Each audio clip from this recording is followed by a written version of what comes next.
Berita menarik hari ini di Soka.com, Rabu 29 September.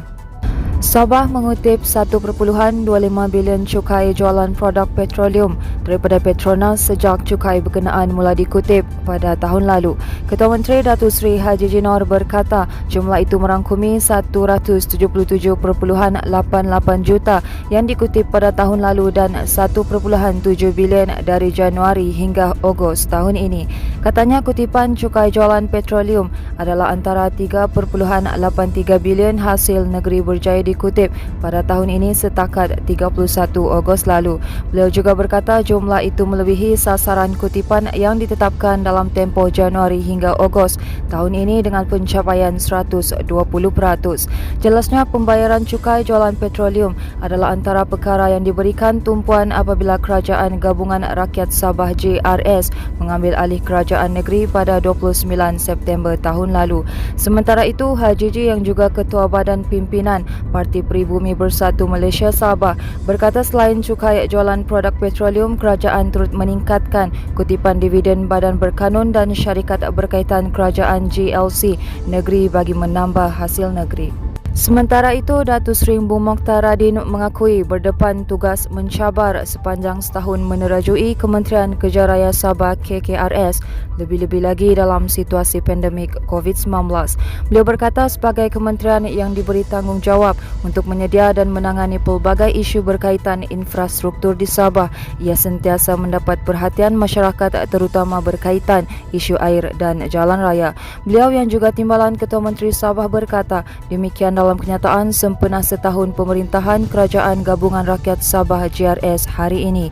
Ahli Dewan Undangan Negeri Adun Lamak itu berkata sehubungan itu beliau menggariskan misi utama untuk menyelesaikan masalah jalan raya dan air memandangkan kedua-duanya masih membelenggu rakyat di negeri ini.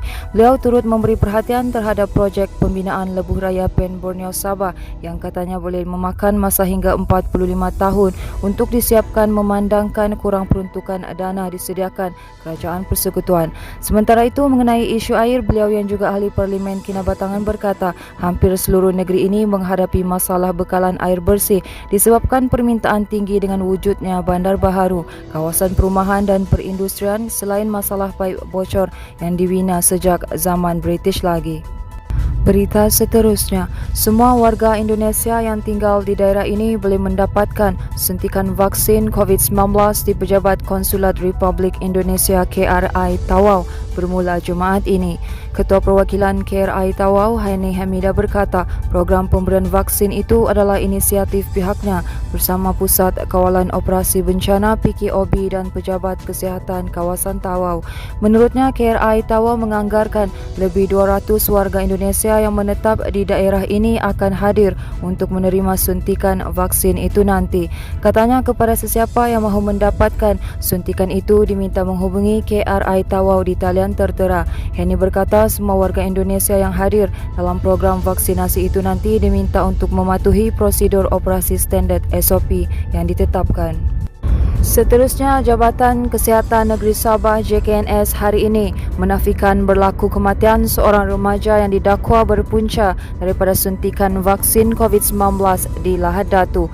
Pengarahnya Dr. Ros Nanimudin berkata pihaknya memandang serius perkara itu dan menegaskan rakaman video mengenai dakwaan berkenaan yang tular di media sosial baru-baru ini adalah palsu.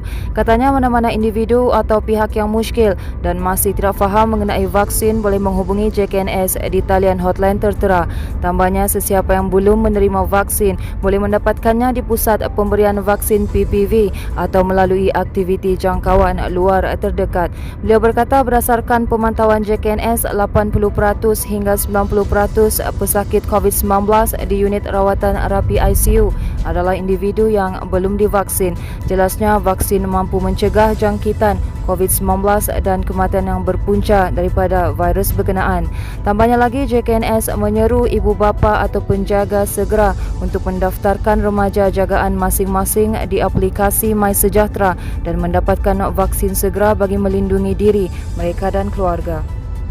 Baiklah, ini merupakan berita terakhir dari kami di mana seorang wanita warga emas tinggal sehelai sepinggang selepas rumah yang didiaminya di Kampung Rancangan Klias Beaufort musnah dalam kebakaran pagi tadi.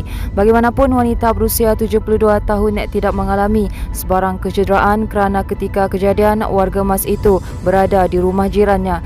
Tiada apa yang dapat diselamatkan termasuk dokumen penting miliknya. Ketua Balai Bomba dan Penyelamat BBP Beaufort Muhammad Hasbullah Nenggok berkata pihaknya menerima panggilan kecemasan itu jam 7.59 pagi. Katanya seramai 9 anggota bersama sebuah jentera dan unit bantuan perkhidmatan kecemasan EMRS dikejarkan ke lokasi kejadian. Katanya operasi pemadaman turut dibantu BBP Kimanis dan anggota bomba sukarela Rancangan Klias. Jelasnya operasi tamat sepenuhnya jam 9.30 pagi dan pasukan bomba berjaya menyelamatkan beberapa rumah daripada terbakar. Katanya lagi siasatan masih dijalankan bagi mengenal pasti punca kebakaran serta jumlah kerugian. Baiklah, itu sahaja yang dapat kami kongsikan setakat ini. Teruskan bersama kami untuk mendapatkan berita komprehensif hanya di diasoka.com.